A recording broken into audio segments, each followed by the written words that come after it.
Assalamualaikum warahmatullahi wabarakatuh. Sekarang kelompok 3 ya. Tiga dapat, 3 duluan ya. Silakan. Silakan. Oh, kelompok dulu.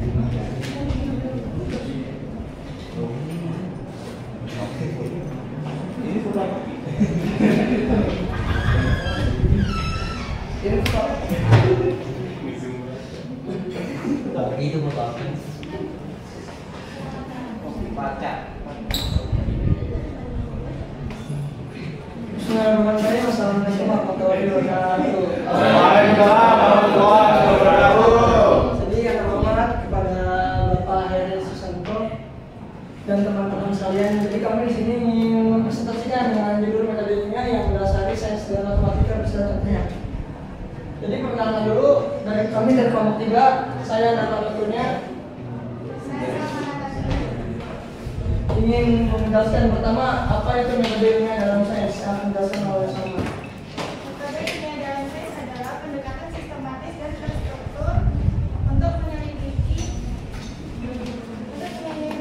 fenomena, menjawab pertanyaan, atau memecahkan masalah melalui observasi, eksperimen, dan analisis. Proses ini melibatkan 7 langkah-langkah, yaitu observasi, pertanyaan, hipotesis, eksperimen, analisis data, kesimpulan, dan publikasi dan replikasi.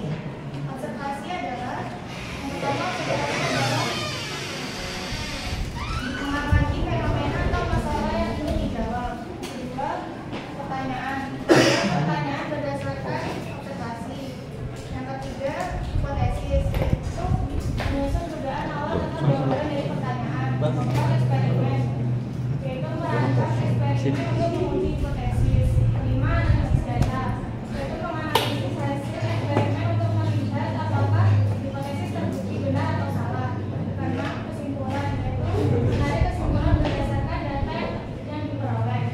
Ketujuh, publikasi dan replikasi, yaitu hasil penelitian dipublikasikan dan penelitian ini seringkali diulang atau direplikasi oleh ilmuwan lain untuk memastikan keakuratannya. Contohnya,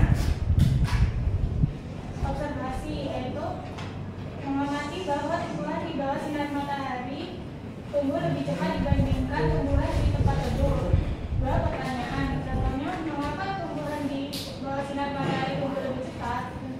Yang tiga, hipotesis, contohnya tumbuhan tumbuh lebih cepat karena sinar matahari membantu proses fotosintesis. Empat, eksperimen, contohnya menanam 2 kelompok tanaman, satu di bawah sinar matahari dan yang lain di tempat teduh, kemudian mengukur pertumbuhannya. Yang kelima, analisis data, contohnya mencatat bahwa tanaman yang mendapat lebih banyak sinar matahari tumbuh lebih cepat. Yang keenam, kesimpulan, contohnya menyimpulkan bahwa sinar matahari mempercepat pertumbuhan tanaman. Yang ketujuh, publikasi dan replikasi, contohnya hasil penelitian tentang sinar matahari yang mempercepat pertumbuhan tanaman dipublikasikan dan ilmuwan lain mengulangi eksperimen tersebut. Hasilnya sama didapatkan sehingga kesimpulan awal diperkuat. Jadi selanjutnya saya ingin menjelaskan tentang metode ilmiah dalam matematika.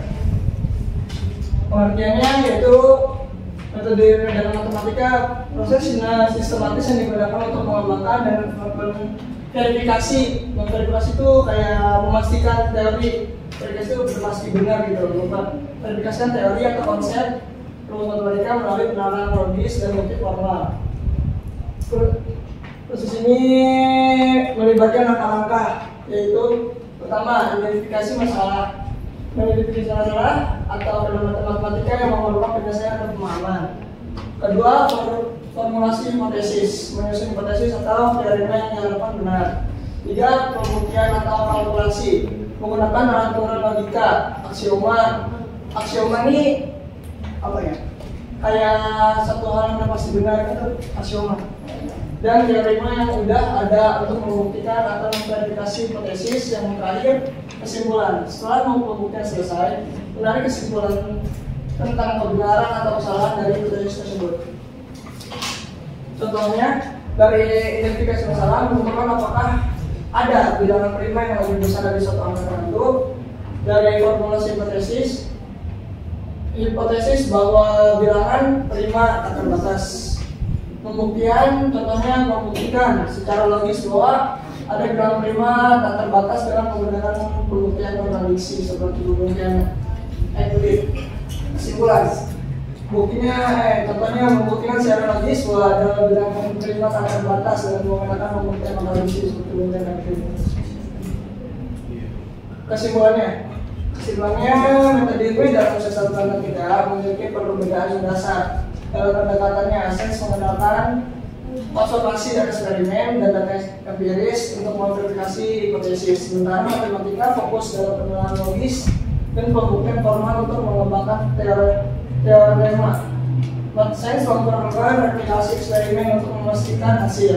Sedangkan matematika menekankan untuk konsistensi logis. Kedua metode ini penting dalam menghasilkan pengetahuan yang dapat dipilih dalam diagnosis. Udah.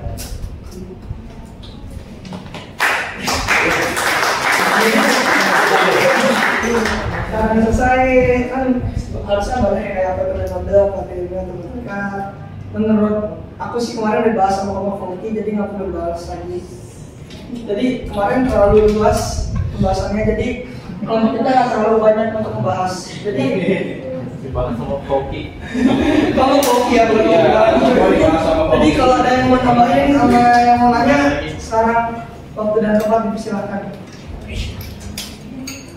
Silakan. Yang mau nanya atau yang mau nambahin, sini kayak ini kurang nih. Kalau nggak ini apa nih? Gitu.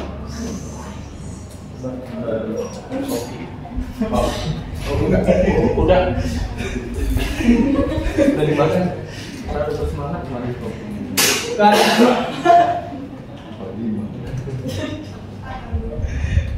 Oh udah Pak. Yang lain Udah. dibiasakan. Pertanyaannya sekarang saya mau minta orang untuk maju untuk kesimpulan ini. Semuanya dari awal sampai akhir. Untuk memastikan apa tadi. Kalau ada yang nanya ya, kalau nanya ya, kalau nggak ada, saya ingin mencoba untuk menjelaskan lagi dari awal apakah dia paham atau tidak. Oke, coba. Oh, kalau mau Pak? Nanya apa ya? Udah dijelasin sama Koki. Udah, mungkin sekian dari kami. Pak, ya. Oke, yang pertama Anda harus menyadari bahwa dalam mengembangkan ilmu itu berbeda antara di sains dan matematika itu satu. Nah, makanya kalau di sains itu lebih ke mana ya? Lebih ke arah metode ilmiah ya. Jadi metode ilmiah itu biasanya orang mengamati sesuatu gitu ya. Nah, kemudian ada pertanyaan, kemudian mengkaji, mungkin baca-baca literatur dan sebagainya, kemudian menduga. Nah, menduganya itu kalau di metode ilmiah disebut hipotesis. Nah, hipotesis itu dugaan sementara, kemudian dugaan itu diverifikasi, dibuktikan dengan eksperimen. Ya, eksperimen itu biasanya orang membuat untuk menciptakan data. Kemudian dari data dianalisis akhirnya bisa menyimpulkan apakah dugaan tadi itu benar atau salah ya. Dalam penelitian kan ada yang namanya hipotesis prima, hipotesis tolak gitu ya, berdasarkan. Nah, jadi kesimpulan yang dibuat itu berdasarkan pengamatan dan data pengamatan itu bersifat induktif. Ya. Nah, itu yang Anda tahu. Nah, saya itu seperti itu ya cara kerja, kebanyakan. Kecuali untuk cabang tertentu yang istimewa seperti fisika teori itu mungkin nggak gitu. Fisika teori lebih dekat ke matematik. Nah, tapi di matematika lain ya, mungkin tadi kurang tegas ya. Sebenarnya bukan metode ilmiah untuk matematik, namanya bukan metode ilmiah ya.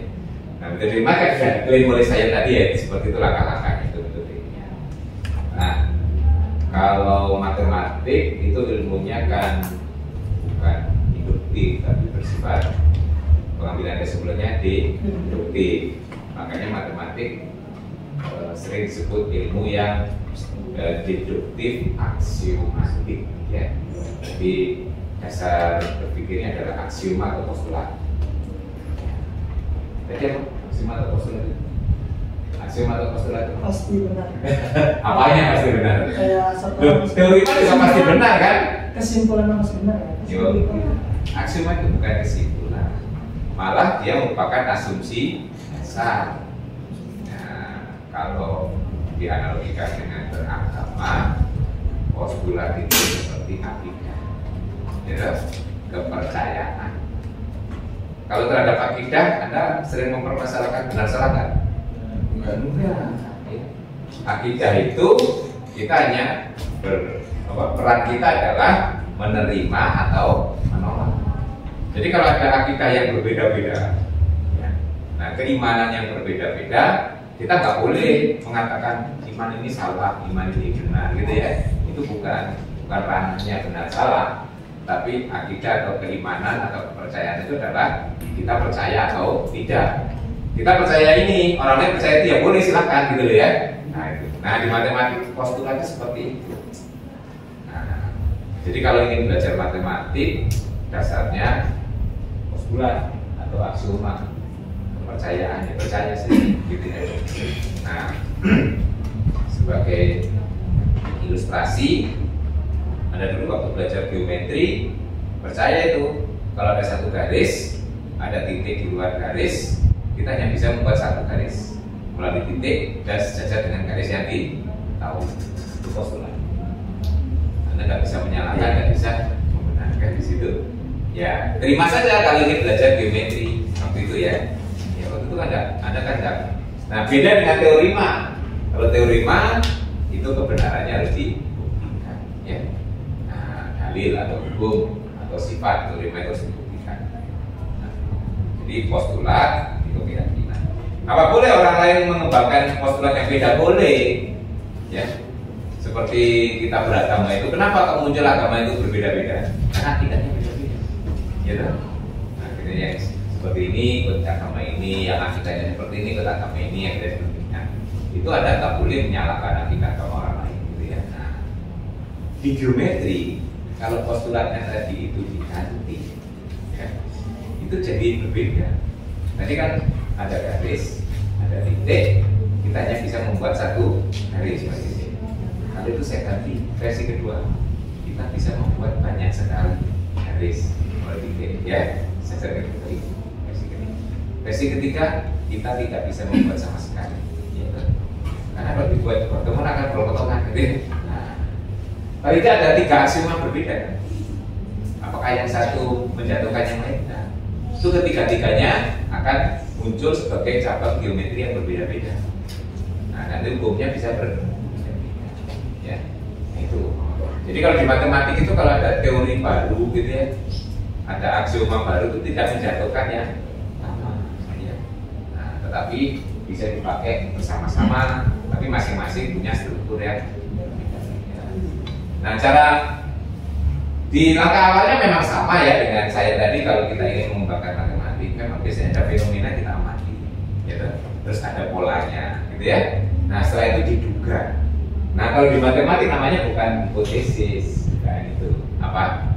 Yang sudah pernah baca? Konjektur, betul ya? Konjektur, ya. Nah, itu dugaan, konjektur, ya. Kalau dia kan tadi hipotesis, kan ini konjektur. Konjektur itu statusnya dugaan di matematik, ya. Itu belum jadi hukum. Bisa benar, bisa salah, gitu ya.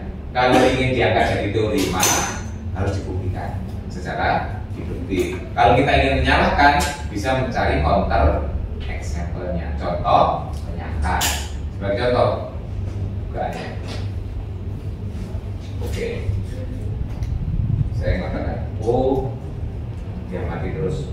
Bilangan itu real itu kalau dikalikan sepernya itu jadi satu, ya. Kita pikir ya, 1 kali 1/1 1, 1 kali 1/2 1, 100 kali 1/1 1 kali 1/1. Oh, semua bilangan real pasti punya seperti. Itu baru kan? Itu benar apa salah, kira-kira?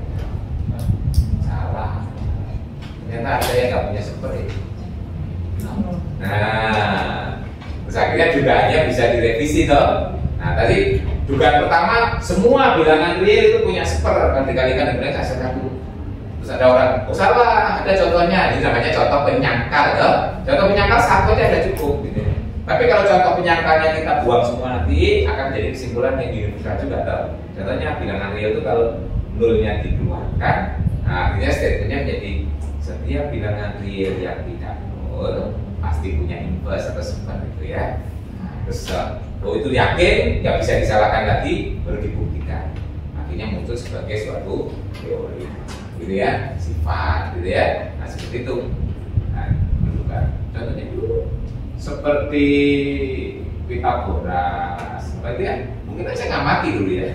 Nah kan sisi siku pertama tambah sisi kedua kuadrat tambah sama dengan kuadrat itu mungkin dulu juga berdasarkan pengalaman. Ya tahu.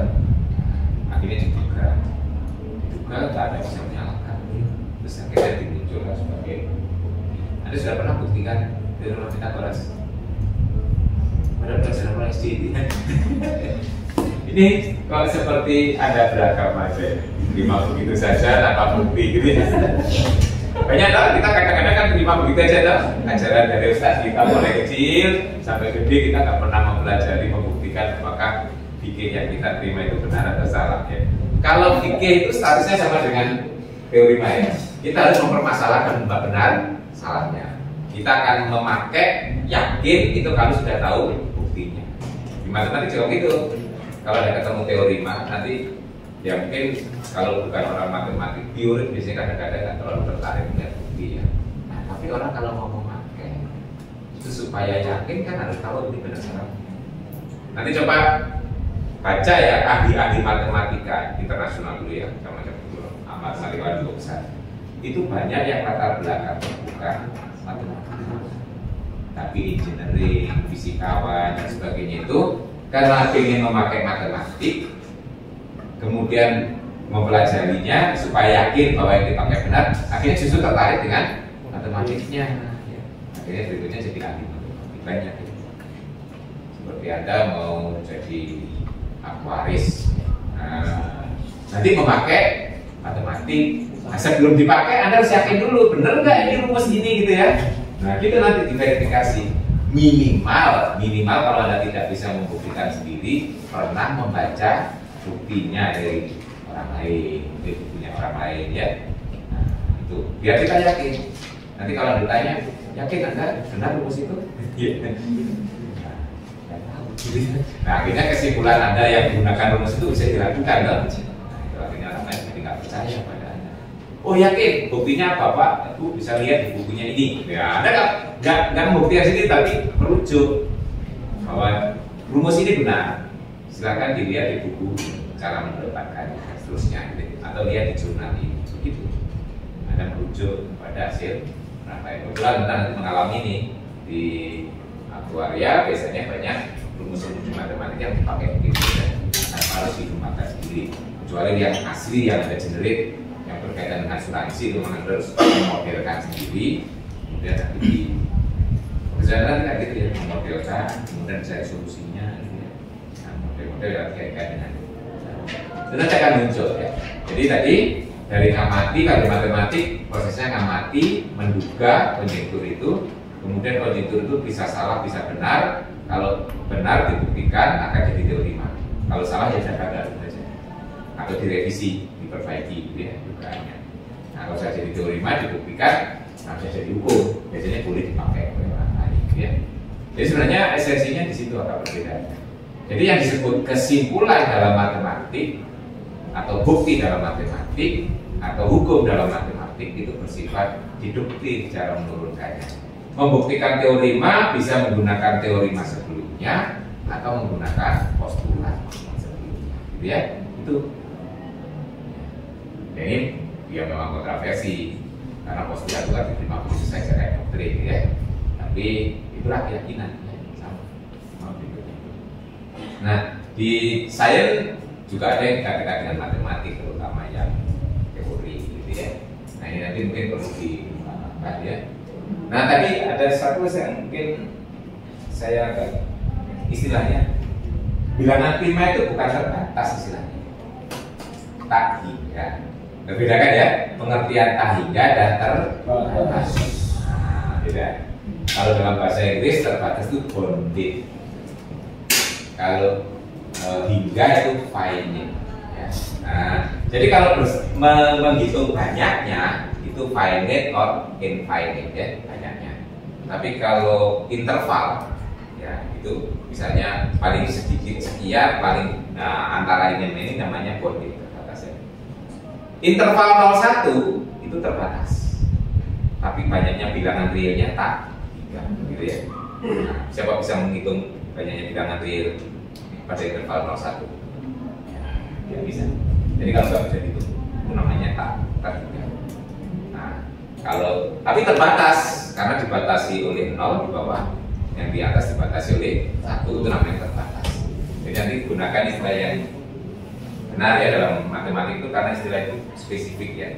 Ini nanti itu yang betul adalah bilangan prima banyak itu adalah tak. Itu menduga itu. Kenapa? Kan dicari terus ada yang tidak lebih besar lebih besar. Bilangan prima itu seberapa banyak sih ya? Itu kan gitu kayak ngamati ya. Orang kenal prima dulu mungkin nggak segede sekarang, ya toh? Nah, bilangan prima yang Anda kenal paling sampai 100 saja nggak apa. Kalau saya tanya berapa banyaknya bilangan prima yang kurang dari 100? Ya, kalau metode basicnya biasanya gini, ditemukan yang terkecil dulu 2, kemudian nanti dicoret bilangan yang habis dibagi 2. Berikutnya, 3 kan dicoret toh? 3 prima, ya toh? Nah, setelah itu dicoret bilangan yang kelipatan 3, ya toh? Tadi 4 sudah kecoret, 5 belum dicoret, berarti 5 itu 5, ya. Itu kan metodenya pakai SD dulu kan ya. Nah, setelah itu kelipatan 5 dicoret, gitu ya. Nah, tadi 6 sudah kecoret, 7 enggak, kelipatan 7 dicoret lagi, gitu ya. Nah, 8 sudah kecoret, 9 kecoret, 10 kecoret, 11 sudah, gitu ya. Itu cara bacanya orang begitu kan, ya, mengalgoritmanya itu. Jadi begitu ketemu bilangan prima tertentu bisa mencari bilangan prima berikutnya. Nah, itu. Tetapi orang akhirnya punya metode tertentu seperti sekarang. Algoritma itu dituangkan dalam komputer, superkomputer ya. Akhirnya orang bisa menemukan bilangan prima yang gede. Ternyata setelah diukur yang gede, ada yang gede lagi. Ada yang lebih gede lagi gitu ya. Nah, akhirnya orang menduga, ya kan, bilangan prima itu tak terhingga. Karena setelah ketemu lagi ya. Itu cirinya tak hingga itu, terus gak ada habisnya kan. Nah, setelah itu dibuktikan, ternyata dibuktikan secara deduktif. Ya, itu sama deduktif. Nah, kalau dibuktikan deduktif itu tidak bisa bukti langsung, di matematik ada yang namanya bukti tidak langsung. Dulu di SMA sudah pernah diajar ya, bukti tidak langsung. Bukti pengandaian, ya, andaikan, ya, nanti nalar hasilnya suatu kontrak. Di sini banyak. Nanti kalau ingin memberikan contoh itu silakan dibaca di buku-buku dari bilangan ya. Kalau bisa contohnya konkret gitu ya. Tadi kan belum konkret ya. Nah, diambil satu tapi konkret ya, sampai pada kasus gitu ya, nanti dilengkapi ya. Contohnya tadi bagus itu gak terlalu susah kok membuktikan itu ya. Nah itu ya, Anda bisa belajar, oh ternyata metode bukti itu juga macam-macam gitu ya. Nah, kalau anak matematik ada mata kuliah sendiri, logika dan pembuktian. Ada? Gak ada ya. Nggak ada. Kalau di matematik semester pertama ada mata kuliah logika dan pembuktian. Ya karena Anda memang tidak diarahkan pada matematik yang rigorous sistematis gitu ya. Anda kan lebih banyak pada penggunaan itu ya. Nih jadi tadi banyak istilah yang harus diperbaiki. Contoh-contoh itu kalau bisa 1 atau 2 tapi eksplisit sampai biar kebayang gitu ya. Contohnya tadi, oh ternyata bilangan prima tadi kan itu contohnya itu diduga ya. Orang kan ngasih contoh ternyata ada terus gitu ya. Nah ilustrasinya ada yang lebih besar lagi, ada yang lebih besar lagi. Jadi sampai sekarang orang berlomba-lomba mencari bilangan prima paling besar. Ada semacam rekodnya gitu ya. Anda nanti silakan di browsing ya, bilangan prima terbesar saat ini muncul gitu ya. Ya, gitu. Oke, itu mungkin yang penting nanti diperbaiki naskahnya ya, sehingga nanti direvisi, diposting kembali menjadi bacaan semuanya ya. Nanti kalau bisa sebelum PS sudah selesai gitu ya. Jadi membantu orang lain kan berpahala ya. Jadi nama kalian nanti sebagai bahan rujukan namanya untuk berdiskusi atau menyiapkan. Ada pertanyaan? Bisa? Jelas ya salah-salah kali tadi ya. Ya, yang terutama tadi ya perlu kita paham untuk revisi, terutama istilah dan contohnya tadi. Kata wajib tadi juga harus disesuaikan. Matematik itu langkahnya dan seperti ini. Jadi kita menemukannya bukan metode ilmiah. Kamu tahu dari mana metode ilmiah? Ada juga ya? Loh, enggak, ini ya. Terus kita belajar coba nulis itu ada rujukan ya. Ya, kalau pertama istilah itu kan kita nggak boleh ngarang ya. Nah, saya kok heran tadi metode ilmiah matematika gitu ya. Nah, kalau metode ilmiah biasanya tuh saya. Ini metode matematika. Ya, makanya kalau Anda mendapatkan tadi itu Anda dapatkan atau Anda ngarang sendiri? Metode. Kan pembukaan sebelumnya itu Pak. Loh, ya harus dicari ya. Kalau nulis makalah itu sumbernya harus ada, referensinya harus ada. Makanya Pak Eri kan menginginkan referensinya banyak ya. Nah, terus kan cari referensi gampang ya. Yang misalnya cari metode mengembangkan matematika muncul nanti ya. Oke? Cukup?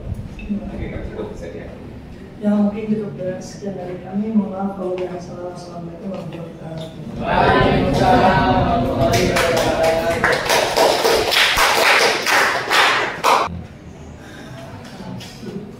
Assalamualaikum warahmatullahi wabarakatuh. Waalaikumsalam warahmatullahi wabarakatuh. Perkenalkan, nama saya Zafa dan sahabat saya namanya Hidayat. Di sini kelompok kita akan menjelaskan tentang metode induksi yang menjadi sarana perkembangan sains yang utama.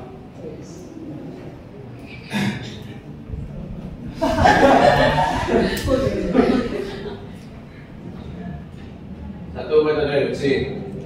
Apa itu metode induksi? Metode induksi adalah pendekatan dalam penalaran logis yang dimulai dari pengamatan terhadap fenomena-fenomena atau peristiwa-peristiwa khusus untuk kemudian menarik kesimpulan umum dalam metode ini. Data empiris dikumpulkan melalui observasi, eksperimen, atau pengalaman, dan dari data-data tersebut pola atau kecenderungan tertentu diidentifikasi. Prinsip metode dasar induksi.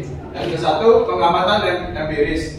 Kesimpulan ini diambil berdasarkan observasi langsung terhadap fenomena alam, eksperimentasi atau data konkret, bukan sekedar spekulasi atau asumsi teoretis. Yang kedua, generasi dari kasus-kasus spesifik.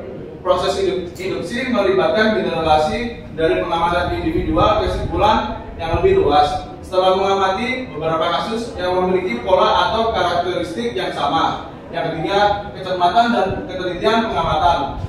Pengukuran yang akurat dan pencatatan yang rinci sangat penting untuk memastikan bahwa kesimpulan yang diambil berdasarkan data yang benar dan dapat dipercaya. Yang keempat, perulangan dan konsistensi. Sebuah fenomena harus diamati berulang kali dalam berbagai kondisi dan hasil yang didapatkan harus konsisten untuk dapat menarik kesimpulan umum. Peran metode induksi. Pembentukan hipotesis. Metode induksi membantu ilmuwan dalam membangun hipotesis berdasarkan pola atau kecenderungan yang diamati. Hipotesis adalah pernyataan sementara yang menjelaskan fenomena tertentu dan bisa diuji lebih lanjut. Yang kedua, generasi menuju teori dan hukum ilmiah. Dalam jangka panjang, pengamatan yang dilakukan secara konsisten dan berulang dengan hasil yang serupa memungkinkan ilmuwan untuk menarik generasi yang lebih besar dan menyusun teori atau hukum ilmiah. Dan hal ini, metode induksi digunakan untuk menyusun pernyataan yang berlaku secara umum dari data spesifikasi yang telah dikumpulkan. Yang ketiga, pengumpulan data dan pengamatan empiris. Penelitian ilmiah sering dimulai dengan pengumpulan data melalui observasi atau eksperimen. Melalui pengamatan yang konsisten terhadap fenomena spesifik, ilmuwan dapat membuat generasi tentang fenomena tersebut.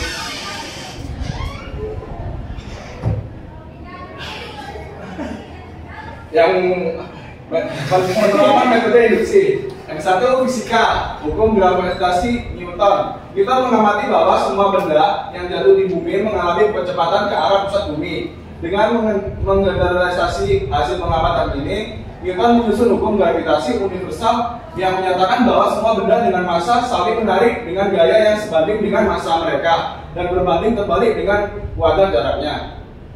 Yang kedua, astronomi.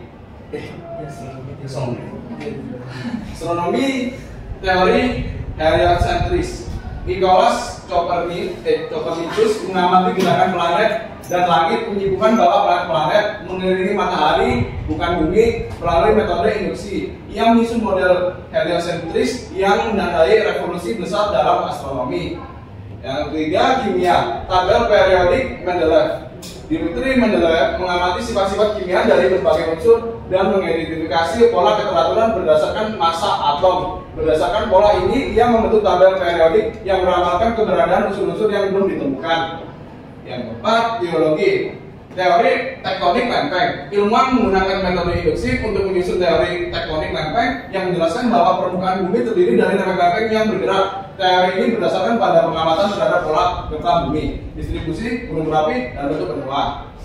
Jadi ada contoh kasus penemuan ilmiah yang menggunakan metode induksi. Yang pertama, kita ada hukum gravitasi universal yang dari Isaac Newton. Newton mengamati berbagai fenomena fisik seperti jatuhnya apel dari pohon, tekanan dan gerakan planet di langit. Dari pengamatan ini, ia menyadari bahwa benda-benda cenderung jatuh ke arah bumi dan bahwa planet-planet mengorbit matahari. Yang kedua, ada teori evolusi, yaitu dari Charles Darwin. Darwin mengumpulkan data dari pengamatannya terhadap berbagai spesies selama perjalanannya dengan kapal HMS Beagle, terutama dari Kepulauan Galapagos. Dia mengamati bahwa spesies yang tampak mirip sering memiliki variasi adaptif di pulau yang berbeda. Yang ketiga ada hukum Gauss-Didot dari Robert Boyle. Robert Boyle melakukan serangkaian eksperimen mengenai perilaku gas di bawah berbagai tekanan dan volume. Ia mengamati bahwa saat tekanan pada gas meningkat, volumenya menurun dan sebaliknya. Dan yang keempat ada hukum perkembangan massa dari Antoine Lavoisier. Lavoisier mengamati bahwa setelah fosfor terbakar, ia bergabung dengan oksigen dari udara dan membentuk oksida dari fosfor. Meskipun terjadi perubahan kimia pada fosfor, massa total dalam wadah tetap sama sebelum dan sesudah pembakaran. Ini menunjukkan bahwa massa zat yang dihasilkan atau oksida fosfor sama dengan massa fosfor tambah massa oksigen yang diambil dari udara. Di sini ada pengaruh metode induksi terhadap revolusi sains. Yang pertama ada dua. Yang pertama, penggantian otoritas dengan pengamatan empiris. Pengaruhnya itu adalah metode induksi memperkenalkan pendekatan yang lebih empiris di masa pengetahuan harus didasarkan pada pengamatan langsung terhadap alam. Contohnya, penemuan Galilei tentang pergerakan planet dan benda-benda langit didasarkan pada pengamatan langsung, bukan ajaran Aristoteles yang sudah dianggap benar selama berabad-abad. Hal ini memicu krisis dalam cara berpikir tradisional. Yang kedua, pembentukan metode ilmiah. Pengaruhnya adalah ilmuwan seperti Francis Backus secara eksplisit mengadvokasi metode induksi sebagai cara terbaik untuk memahami dunia alam. Contohnya, dalam karyanya Novum Organum 1920, Backus menolak induksi murni dan menganjurkan pendekatan induktif. Di masa pengetahuan diperoleh melalui pengamatan empiris dan sistematis. Di sini ada kelebihan dan kelemahannya. Dari kelebihan yang pertama adalah fakta atau data yang dikumpulkan berdasarkan data empiris. Yang kedua, dengan memulai pengamatan, metode induksi dapat memunculkan penemuan baru yang belum pernah dipikirkan sebelumnya. Yang ketiga, metode bersifat fleksibel dan terbuka terhadap revisi. Ketika data atau bukti baru ditemukan, kesimpulan yang diambil sebelumnya dapat diubah atau disempurnakan. Kelemahannya, yang pertama, ada kesimpulan induktif yang hanya bersifat probabilistik, bukan pasti. Hanya karena sesuatu berlaku dalam sebagian besar kasus tidak terjamin itu akan selalu berlaku di semua kasus. Yang kedua, jika pengamatan awal salah atau tidak akurat, kesimpulan yang dihasilkan juga bisa salah. Kualitas data sangat mempengaruhi kualitas kesimpulan. Dan terakhir, untuk mencapai kesimpulan yang kuat diperlukan banyak data yang memadai. Jika data yang diperoleh tidak cukup, kesimpulan bisa menjadi sarana menjadi tidak akurat atau bias. Sekian dari kami, silakan sisa tanya jawab. Oke, silakan. Ya. Ya, silakan. Oke. Ya, tadi sempat jelasin, coba boleh balik, slide-nya balik dong. Lagi. Nah, ya, tadi di sini ngambil beberapa contoh kasus penemuan ilmiah menggunakan data deduksi. Dari 4 kasus yang disajikan, saya agak kurang setuju sama teorinya Charles Darwin. Karena menurut saya teori ini cukup kontroversi apa ya? Sempat kontroversi kan kasus teori evolusi ini yang diciptakan oleh Charles Darwin ini. Tentang evolusi manusia yang berasal dari sebuah kera. Nah, banyak ilmuwan-ilmuwan juga menentang terhadap teori-teori ini. Nah, kenapa si teori Charles Darwin ini dapat ibaratnya dinyatakan sebagai metode deduksi yang berhasil, sedangkan temuannya dia itu kan dia ngambil sampel dari berbagai fosil ya, yang berwujud seperti kera yang diduga satu spesies dengan manusia. Nah, kenapa teori ini berhasil dan berhasil lolos menggunakan metode induksi ini. Nah, banyak ilmuwan mengatakan juga kalau teori ini tuh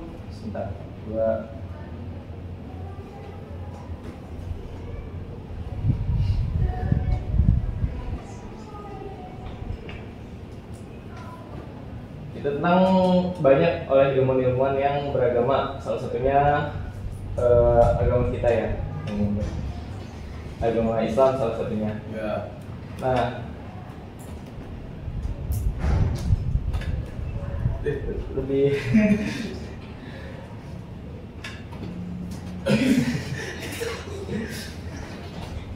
lebih ke tanyanya sih kenapa dipilih sebagai teori. Ya, sebagai contoh.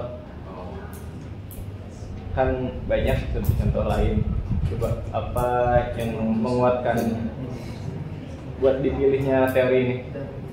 Dari pertanyaan itu yang dimaksud apa ya? Ya, jadi gini, kan kita tahu ya teori ini banyak dikritik. Nah, kenapa kalian berdua ini milih ngambil contoh dari teori ini? Apa alasan kuatnya? Coba.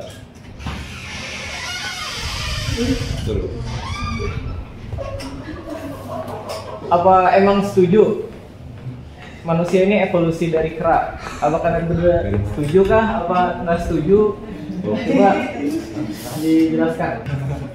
Nanti yang lain boleh sumbang pikiran ya. Jadi suatu pertanyaan muncul, nanti kalau tidak puas dengan jawaban penyaji, yang lain boleh menambahi, menyumbang gitu ya, saran gitu ya. Ini namanya kan diskusi. Diskusi itu kita harus saling mengisi, nambahi gitu ya. Gak apa-apa, nambah wawasan.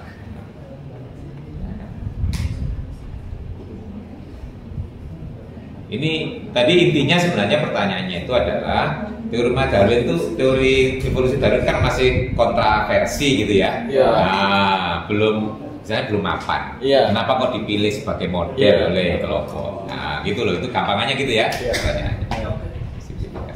Jadi orang jadi penyaji makalah itu harus pinter menyarikan pertanyaan juga ya.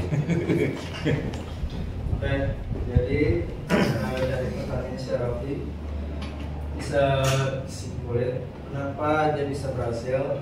Dari teori Charles Darwin dapat dinyatakan sebagai metode induksi yang berhasil karena ia menggunakan pengamatan empiris yang spesifik terhadap berbagai spesies di alam, menemukan pola-pola dari berbagai pengamatan dan kemudian menarik kesimpulan umum mengenai evolusi melalui seleksi alam. Teori ini didasarkan pada bukti konkret dari lapangannya secara langsung dan berhasil diuji serta diverifikasi oleh penelitian ilmuwan lain, menunjukkan bahwa kesimpulannya induktif dan akurat dan dapat dipertanggungjawabkan.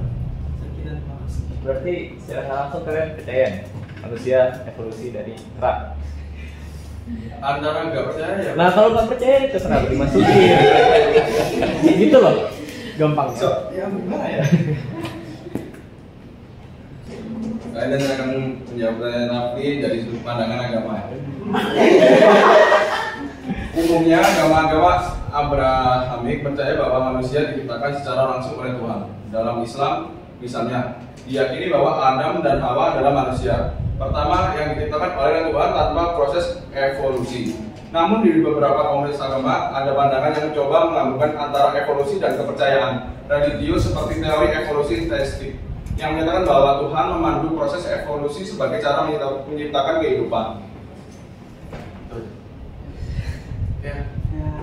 Kenapa Anda menjelaskan melalui agama? Kenapa tidak dijelaskan melalui sains? Oke, kenapa dari agama? Tadi kan pertanyaannya kan dari Raffi kan agama ya. Kan jawab dari Raffi agama. Jadi kita menjawab pertanyaan itu berdasarkan agama juga. Iya. Berarti dia menganut tabrak kami. Benar. Iya benar. Benar. Ya. Karena di sini kita di presentasi ini nggak membuat agama. Maksudnya alasan kuatnya gitu. Kenapa dipilih nih? Soalnya kan ada hubungannya dengan metode ini. Iya, emang ada hubungannya. Benar.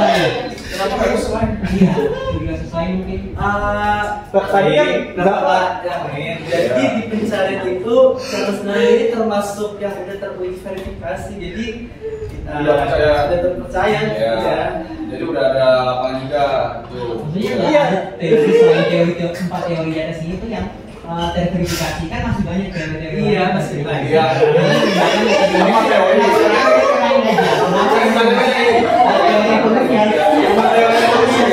Kenapa kalian mengambil teori itu?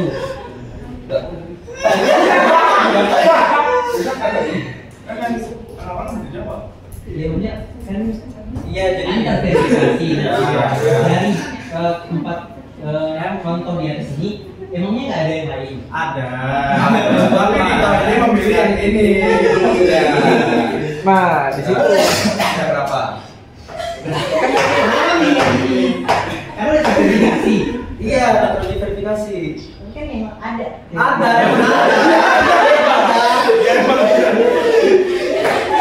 Apa nanti mau tanya apa? Silakan. iya berarti kalian nih percaya nih sama 4 teori ini. Percaya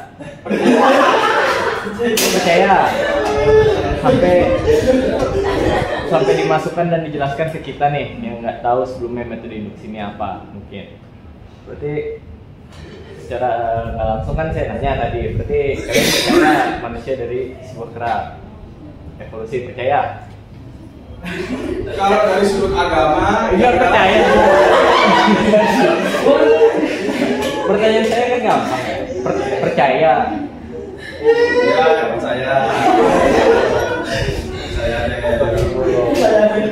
Ya, mungkin silakan. Sebelumnya. Nah ini kan kimia bisa jawab semuanya. Ada nggak dari matematikanya gitu? Nah iya. Ada. Jadi gini, dari matematika kan. Jadi kalau dari matematika itu ada alat yang sangat kuat untuk membuktikan kebenaran pernyataan yang berlaku semua yang positif. Bagaimana metode induksi bekerja dan penerapannya? Yang pertama ada langkah dasar atau basis. Yang kedua ada langkah induktif. Dan yang ketiga kesimpulannya itu adalah bahwa pernyataan tersebut benar untuk semua bilangan bulat positif n atau dimulai dari nilai dasar. Contohnya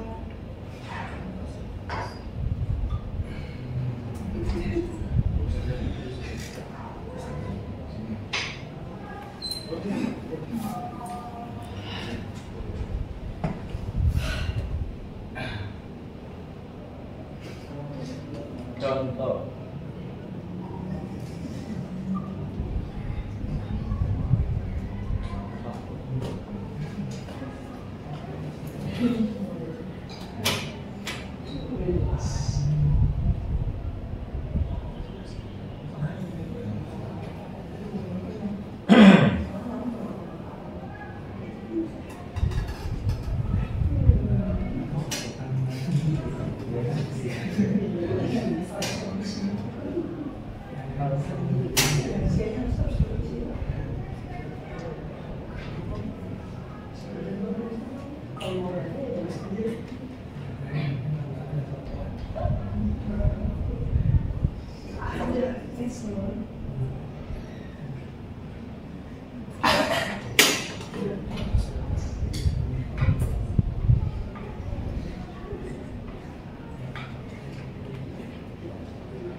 dari matematika itu tuh rumusnya bisa diambil dari Sn atau 1 tambah ruot 3 atau contoh yang lain, dan diakhiri dengan N sama dengan N 50 N tambah 1 per 2. Oh, berarti deret.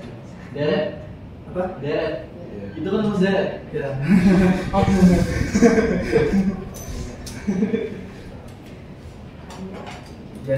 Jangan nanya lagi. Cepat ya. Dari makalah kan di prinsip dasar metode induksi itu kan menerima ketidakpastian dalam kesimpulan. Nah, bahwa metode induksi itu kesimpulannya tidak memberikan kepastian untuk orang atau tidak pasti lah. Nah, itu maksudnya gimana?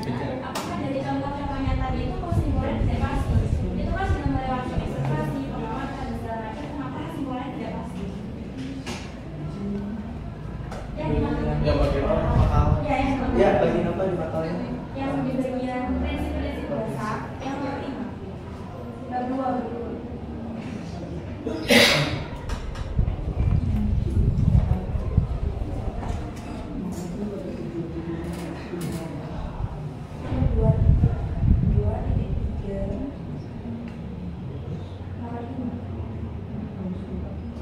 Ya jadi yang tanya apa? kenapa kok nggak pasti gitu kan yang melewati observasi melewati pengamatan.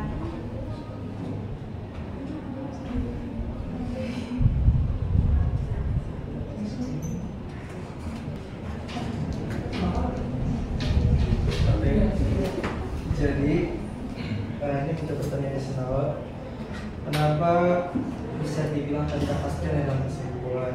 Jadi metode ini pun bergantung pada pengamatan spesifik yang mungkin terbatas, bias atau tidak mencakup semua variasi yang ada.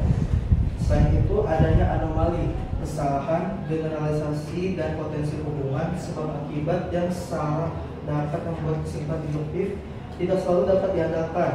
Oleh karena itu, dalam sains dan filsafat, kesimpulan induktif biasanya dilihat sebagai kesimpulan yang probabilistik, bukan kepastian absolut. Terima kasih.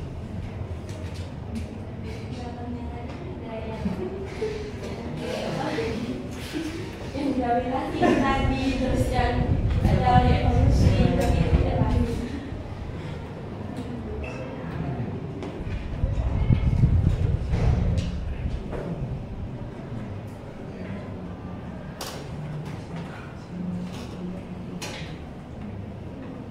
Yang ini maksudnya.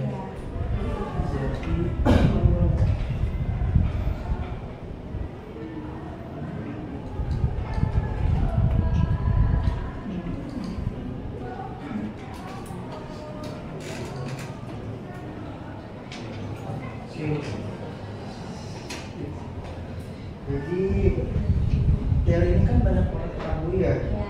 Walaupun memang masih bertentangan, tapi kami memasukkan ke dalam kita agar orang itu bisa mengerti lebih jelas. Dan pasti ada pro dan kontra.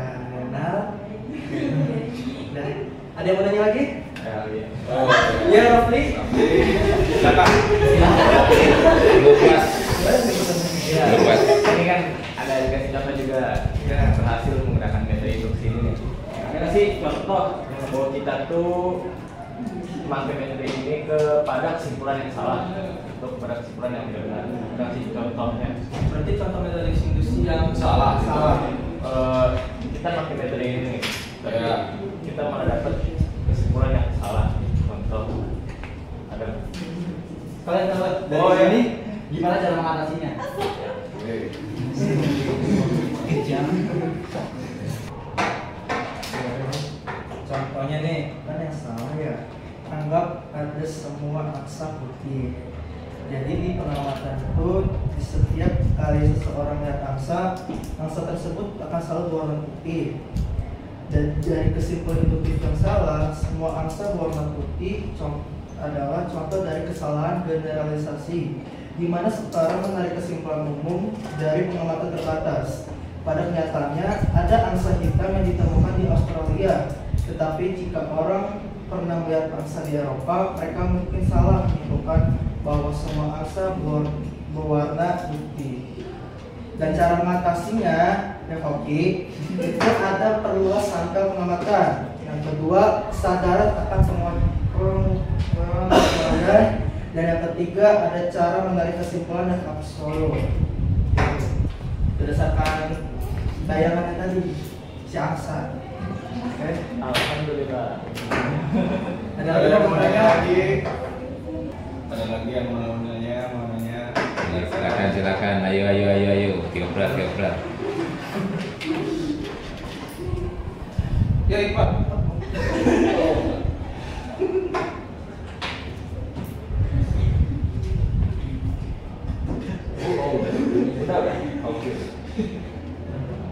Beda, ada lagi. Banyak. Oh ya.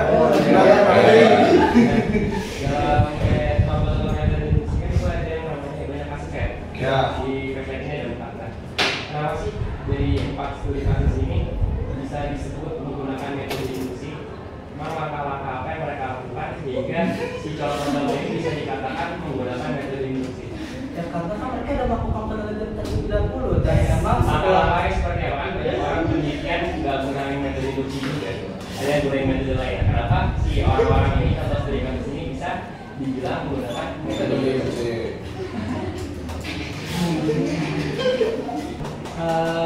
Kenapa mereka bisa berhasil ya? Mereka itu pertama tuh melalui langkah pertama itu masalah teori atau bisa dibilang hukum umum dari penguatan spesifik. Langkah kedua itu adalah fleksibilitas dalam mengembangkan teori baru. Langkah ketiga itu adalah mereka mencari pola dalam dan keteraturan alam. Dan yang ketiga mereka melakukan pengembangan pengetahuan bertahap. Dan yang terakhir mereka menghubungkan pengamatan dengan teori dan hasilnya seperti ini. Ada lagi mau bertanya? Siti mau bertanya? Ada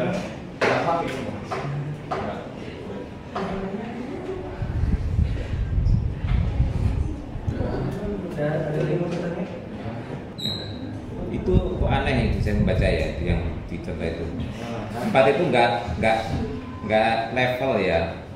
Yang pertama, ketiga dan keempat hukum, tapi Darwin itu teori. Beda nggak? Itu ada hukum, tapi Darwin itu teori.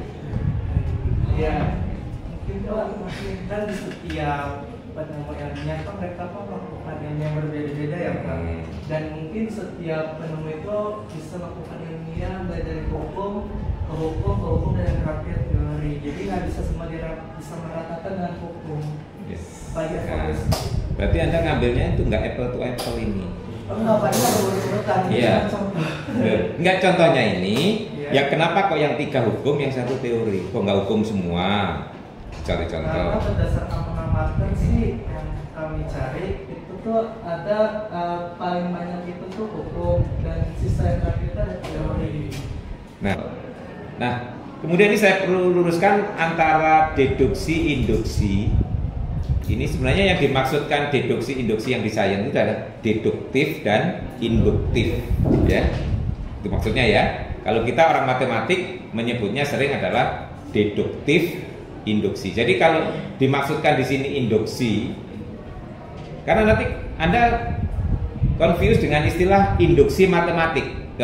Induksi matematik ada istilah. Ada lagi di induksi magnetik di fisika ya. Nah, induksi itu sebenarnya pengaruh, ya kan maknanya ya. Kalau induktif itu dari khusus ke umum. Oke, kalau sudah salah kaprah nggak apa-apa ya. Tapi yang penting dalam makalah Anda ini yang disebut deduksi induksi itu adalah maksudnya deduktif induktif. Proses pengambilan kesimpulan ya. Nah, di matematik nanti Anda kenal yang disebut dengan induksi matematik. Induksi matematik itu tidak induktif loh ya. Induksi matematik itu langkahnya deduktif ya. Deduktif berdasarkan pola bilangan asli ya. Pola bilangan yaitu deduktif. Jadi ada yang sering mempeleset kalau di matematik juga ada induksinya, iya. Namanya induksi matematik. Tapi itu bukan induktif yang dimaksudkan ya. Tetapi adalah maksudnya adalah deduktif ya. Nah, jadi sekarang kalau Anda nanti baca filsafat tentang ilmu ya, memang kalau sebatas teori, itu nanti memang kayak aliran-aliran gitu ya, nanti ya banyak-banyakan penganut gitu ya. Kalau penganutnya banyak, itu nanti banyak orang yang percaya gitu loh ya. Akhirnya itu seolah-olah walaupun belum menjadi suatu kebenaran, orang menganggap itu benar ya. Nah ini memang di dalam ilmu pengetahuan pun itu ada cabang-cabang gitu ya, aliran-aliran ya. Nah aliran-aliran yang itu penganutnya ada. Ilmuwan itu juga terfriksi gitu ya, penganut aliran ini, aliran ini. Nah Darwin itu banyak dipanut oleh aliran pagan ya, di sana itu ada namanya aliran pagan. Nanti silakan kalau ingin memperluas cari buku tentang filosofi ilmu ya, filsafat ilmu ya. Nah filsafat ilmu itu nanti akan menjelaskan kenapa sih kok muncul berbagai aliran dan seterusnya. Itu karena ya otak manusia itu beda-beda, pikiran nanti itu beda-beda tergantung juga pengalaman ya. Nah tetapi orang lain bisa menerima bisa tidak.